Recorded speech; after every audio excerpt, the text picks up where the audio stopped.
an essay from her 1983 collection, The Politics of Reality, lesbian and feminist philosopher Marilyn Frye wrote the following.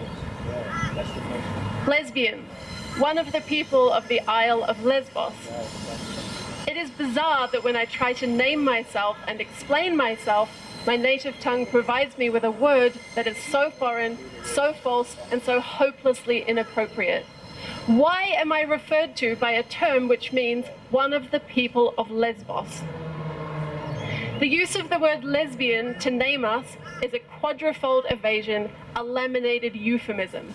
To name us, one goes by way of a reference to the island of Lesbos, which in turn is an indirect reference to the poet Sappho, who used to live there, they say, which in turn is itself an indirect reference to what fragments of her poetry have survived a few millennia of patriarchy. And this, in turn, if we have not lost you by now, is a prophylactic avoidance of direct mention of the sort of creature who would write such poems or to whom such poems would be written. Assuming you happen to know what is in those poems written in a dialectic of Greek over 2,500 years ago on some small island somewhere in the wine-dark Aegean Sea. This is a truly remarkable feat of silence. Frye was complaining about the word, about how indirect it was as an explanation for what she was, for what we lesbians are. She called the word a remarkable feat of silence because of the way it ran through an island, a poet, her poems, the things written in those poems about women loving women. Whatever its meaning, women who love women and only women claimed this word and built a community and culture around it. We claimed the word to name and explain ourselves. Who would have thought we'd ever need to spell it out so clearly as we do today? Adult, human, female, attracted exclusively to adult, human females. Not the most elegant locution. In The Lesbian Revolution, radical feminist and lesbian Sheila Jeffreys writes about the huge contributions to women's culture made by lesbians during the second wave, including to women's and lesbians' literature, from pamphlets and newsletters through fiction, to feminist bookstores and feminist printing presses, to the creation of squats, where women would learn DIY skills and from there into trades, for example, becoming plumbers and carpenters after learning the skills required to make the squats livable, creating women's music and women's music festivals, creating women's discos where women could dance and enjoy women's music, creating women's and lesbian theatre productions, women's conferences, a lesbian phone support line, and the important cultural institutions, the Lesbian History Group and the Lesbian Archive. In her description, this was a flourishing face-to-face community of women creating women-only spaces, being with other women and inventing opportunities for women that men had previously dominated. Where have all the lesbians gone?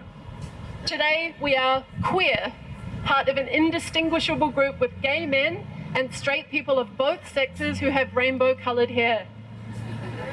Today many of us say that we are men or non-binary.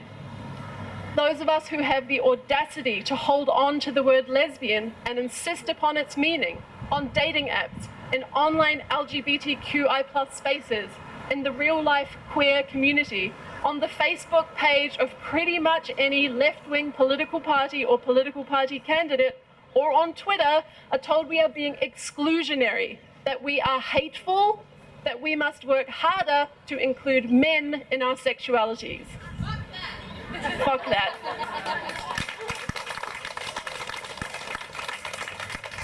We're being told that straight women in heterosexual marriages are suddenly lesbians because their husbands decide they want to declare themselves women. We're told that straight men in heterosexual marriages are suddenly lesbians because they say they feel like women and they love women after all.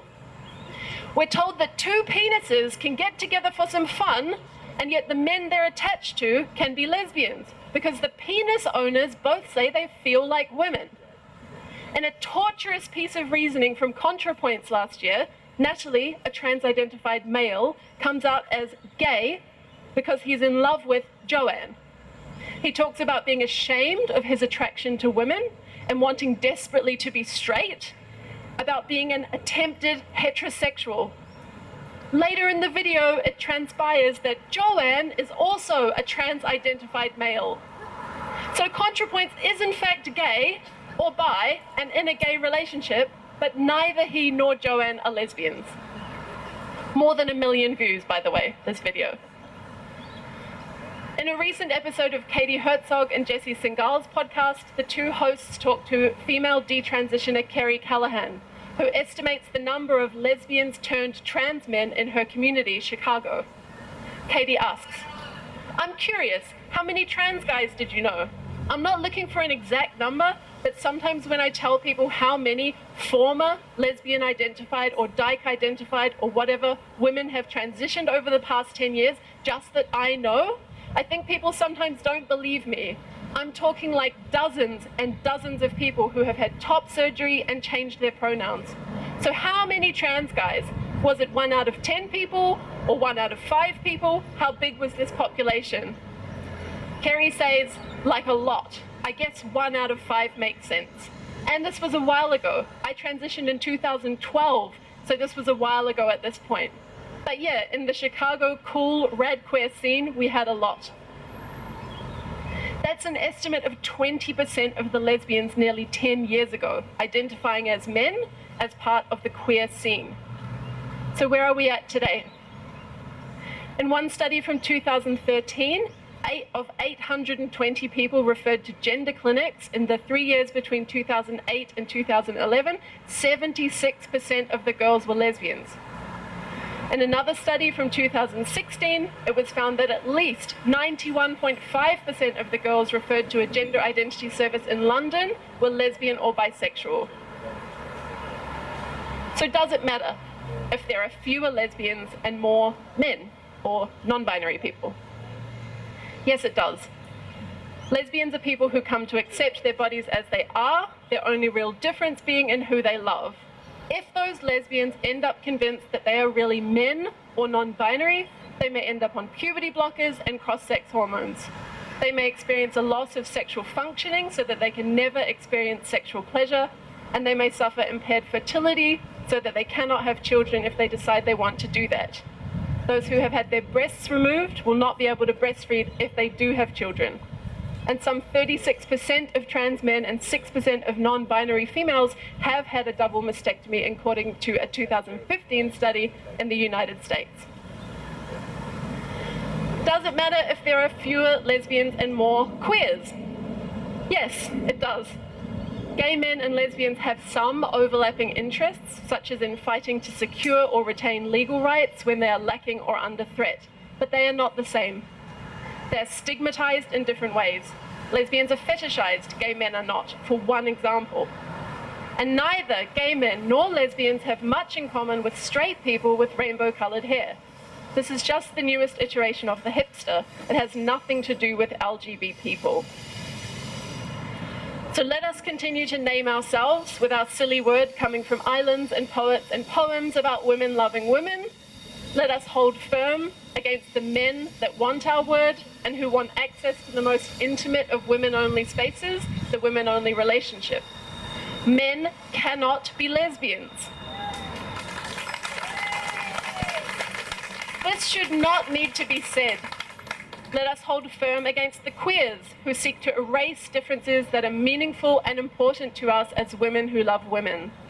We are not the same as everyone else who uses this word, and it serves their interests, not ours, to dissolve into this indistinct community. And finally, let us hold space for our lesbian sisters, those who believe they are not women, whatever the cultural reasons for that disaffiliation are. Let us not let lesbian become a remarkable feat of silence in a new way, either by refusing to call ourselves what we are, or by letting others call themselves what we are and they are not. One fantastic organization in Australia working for same-sex attracted people and not captured by gender identity ideology is the LGB Alliance Australia. So they have a website, lgballianceaustralia.com, a YouTube channel, LGB Alliance Australia, and a Twitter account at lgballiance_AUS. So if you want to help in the fight for sex-based rights and protections for lesbians, please follow and support their work.